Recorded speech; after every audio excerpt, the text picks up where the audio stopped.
From flooding to wind damage and an EF1 tornado, southeastern KENNETT was hit hard by severe weather last night.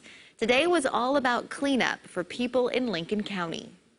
Most of my roof was over in the football field. Along Highway 44 in Lenox, Al Fadis' trucking shop saw some of the worst damage. This pile is the whole roof. Some of it was in my daughter's yard, and then there's some between the buildings here. While there's plenty of destruction around his property, Al says he's thankful his livelihood made it through. Because I wasn't worried about the shop, I was worried about my trucks. 4 big rigs inside the building were undamaged, along with several trailers and RVs that were parked outside when the tornado hit. Stuff just started flying. I mean, it just crazy. I mean, it comes so quick. It was crazy because you could hear the rumble. People say it sounds like a train, right? It sounded like a train. Amy Warren and her family took cover in their basement during the storm and emerged several minutes later to a tree on top of their garage.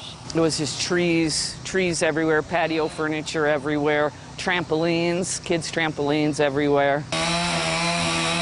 But a few minutes later, the help came just as fast as the storm. Got it? So we had people coming from all communities around us, guys with chainsaws. What can we do? How can we help? There have been people on the roof over there all morning. Sunday, repairs were underway all over town, including Lenox High School. The school is new, yep, but it lost a major piece of its roof. There's water on the floor and all over, so it's going to be a mess. All of Lenox schools are closed Monday as crews work to restore power and fully assess the damage to the high school.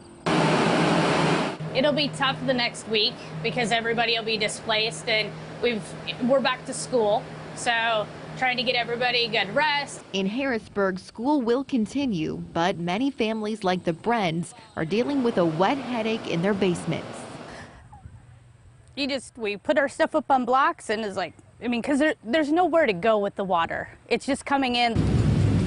After an hours-long downpour, I feel like we got our whole summer's worth of rain in like 5 hours. The BREN sump pump could no longer keep up. When it broke loose, it just came immediately.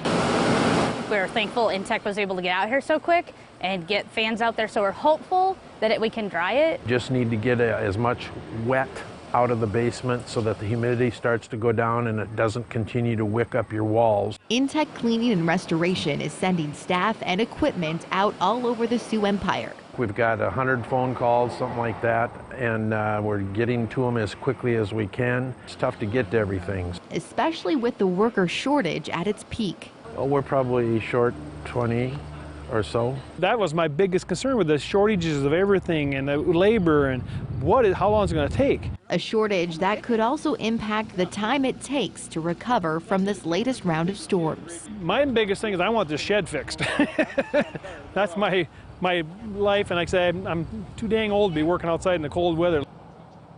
And while a lot of the storm damage was in Lincoln County, people living along Highway 11 near Brandon and Valley Springs and Beaver Creek also saw some wind and water damage. There was damage up by Millbank as well. Lots of crop damage tonight.